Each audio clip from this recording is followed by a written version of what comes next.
শুনেছি শুক্রবার মারা গেলে তার কবরের আযাব মাফ। প্রশ্ন হলো, যে লোকটা জীবনভর নামাজ পড়লো না, মানুষের হক নষ্ট করলো, জেনা ব্যবচার করলো, অথবা শুক্রবার মারা গেল, তার কি কবরের আযাব মাফ হবে? বিষয়টা আসলে আল্লাহর উপর এখতিয়ার উপর নির্ভর করে। এটা সাধারণ কথা। যদি কেউ জুমাবারে মৃত্যুবরণ করেন, তাহলে সেক্ষেত্রে তার কবরে ফিতনার বা পরীক্ষার মুখোমুখি তিনি হন না। এটা হয়তোবা সে সমস্ত মানুষদের জন্য যারা বেসিক্যালি নেককার। যে লোকটা বেসিক্যালি বদকার, তার শুক্রবার মৃত্যুটা এটা তার জন্য কোনো আল্লাহর পক্ষ থেকে এহসান নয়, বরং সেটা নেহায়েতি কাকতাল হতে পারে। আবার এমন হতে পারে যে কোনো মানুষ তিনি ঈমানদার, তার হয়তো কোনো আমলে ত্রুটি ছিল, আল্লাহ তাআলা তার বিশেষ কোনো আমল পছন্দ করার কারণে হয়তো তাকে কবরের আযাব থেকে মুক্তি দিবেন, এটি হতেও পারে।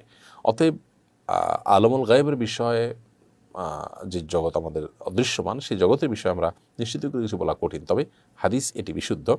আর কোনো পাপিষ্ঠ, কোনো এমন হতে পারে কোনো বেঈমান মৃত্যু হলো, বরণ করলেন, তাহলে তার মানে এই না যে তার কবরের কোনো প্রশ্নোত্তর মুখোমুখি তিনি হবেন না। ব্যাপারটা সেরকম না। এটা ঈমানদার নেককারদের জন্য প্রযোজ্য।